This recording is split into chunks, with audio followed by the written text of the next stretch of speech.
I think the majority of us in our carp fishing really do understand the importance of a quality bait, a decent rig, location, but something I genuinely believe is missed, and I'm going to hold my hands up here and say that that includes me up until the sort of last 5 to 10 years, is understanding the importance of good indication.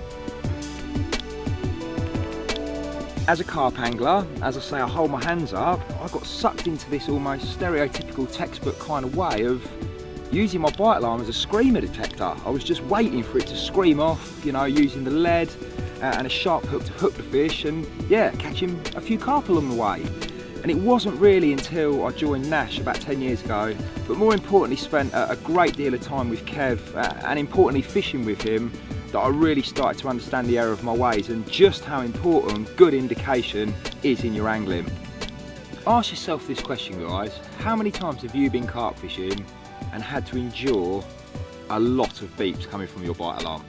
You know, those beeps might have been caused by wind interference, undertow, a piece of weed hitting your line through the night, and every 20 minutes, half an hour, you're getting a single beep right through the night as the weed's pulling the bobbin up onto the blank.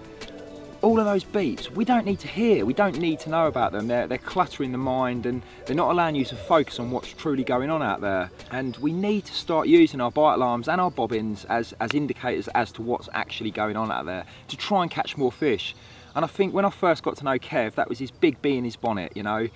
He'd used a number of bite alarms over the years. For sure they performed to a degree. They told you when you had a screaming take, but they also told you when you had a lot of other interference beeps, let's call them, that, you know, we don't really need to know about and distract you from what is genuinely going on out there. So what does make the R3 alarms so special? Because to the eye they just look like another roller wheel bite alarm. Well, it was after 2 years of development, working with some seriously skilled electronics experts, we concluded that instead of measuring how much line is moved, we need to measure the speed at which it moved to enable us to eradicate a huge percentage of those unnecessary beeps. I've been fishing with the R3 alarms now for almost 5 years, since the very first prototypes, and I can say without any conviction they're the best bite alarm I've ever used. I can't say the same, for example, about our carryall, a swivel, a hoodie. They're all great products and we're all very proud of the products we produce, but there's some things that we produce that really are head and shoulders above the rest, and the R3 is one of those. I know this unique speed sensing system has definitely helped me catch extra fish. The easiest way of me relating it to you in a real life situation is to liken the R3 to a speed camera. When you're driving along the road and the speed limit is 30, if you pass the camera at 30, it doesn't indicate and flash. However, if you pass the camera doing 40, it flashes and you end up sadly getting a ticket. The R3 alarm system uses exactly the same technology. If the line passes across the roller wheel very slowly, from a breeze for example, picking up the bobbin and lifting it up and dropping it back down, the alarm isn't triggered. If, however, a carp tightens up your lead and moves it, straight away you're getting immediate indication. The R3 features 2 speed settings. One setting is for when it's windy or I'm faced with potentially a slow current on a river or the tow on a canal, and I want to knock out and eradicate as many of those false beeps as I possibly can. The second is for when it's proper windy. I'm sitting in the teeth of a big wind somewhere on a massive pit and the waves are literally lapping up against my lines entering the water, causing my bobbin to really rise and fall faster than normal. Again, by implementing the speed sensing setting here, you can almost eradicate all false beeps. Just the advancement in speed sensing technology would be enough for me to sit here and say they're the best bite alarms on the market. But add to that the compactness of them, the built-in sag ears, the exceptional battery life, the integrated bobbin thread, how ridiculously waterproof they are, the brightness of the LEDs, the ease of use, programming, and the amazing receiver performance for difficult swims like dugouts and urban environments. They are literally everything I need. I absolutely love these arms. So, is there any need for a traditional roller wheel system, i.e. when the magnet passes over the reed switch you get a beep? Well, actually there is. The R3 does have a third sensitivity setting like a conventional alarm, and this particular setup is very sensitive. So, for example, if it was a windy day, you would be getting an awful lot of false indications that you don't actually want to hear about. But there are examples when I would use this setting. For example, if I'm zig fishing, sometimes the bites can be very, very finicky, so I need all the indication I possibly can to register when something's happened. Also, potentially in the winter months, if I'm actually fishing for liners, i.e. I'm fishing a bowstring tight line and I just want to try and identify where in the lake they are grouped up for those winter months. It comes down to whether you want to wait for a screamer or want to get the most out of your fishing and not get mugged off by the carp all the time without knowing about it. If it's the latter, a speed sensing alarm like the R3 will catch you more fish. Fact. Bringing in speed sensing into your fishing is one thing, but it doesn't stop there. The next most important element is your bobbin.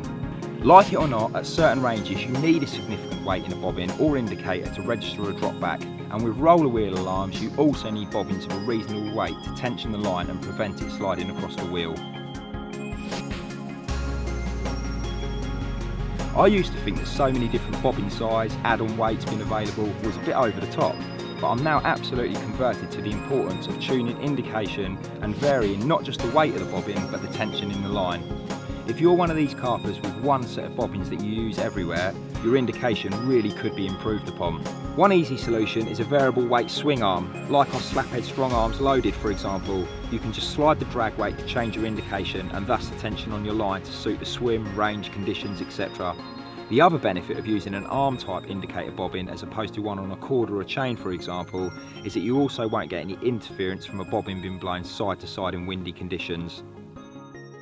Nash consultant and qualified diver Paul Garner and I set our rigs out on a plateau at about 40 yards and went through all the permutations, slackline, semi-slack, super tight, different bobbin weights, and really started to understand what was going on down there.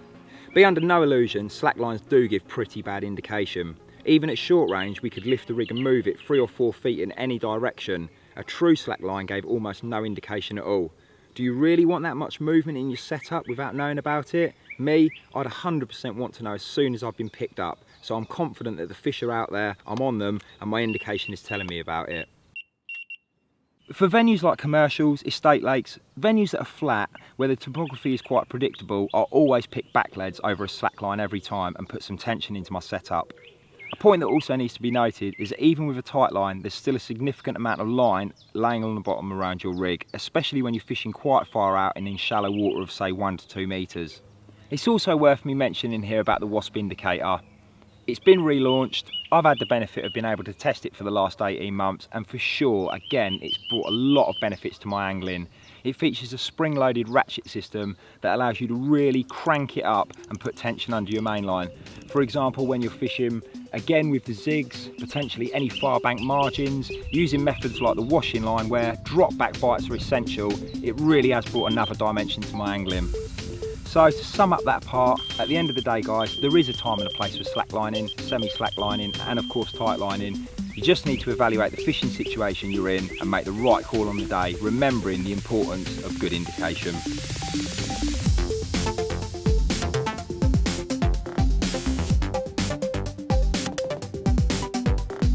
Carp fishing can be as simple or as complex as you wish to make it. For sure, turning up at the water, chucking out any rig, any bait, anywhere in the lake and paying no attention to your indication, it will catch you fish. I know this because to a degree I've done it for many years myself.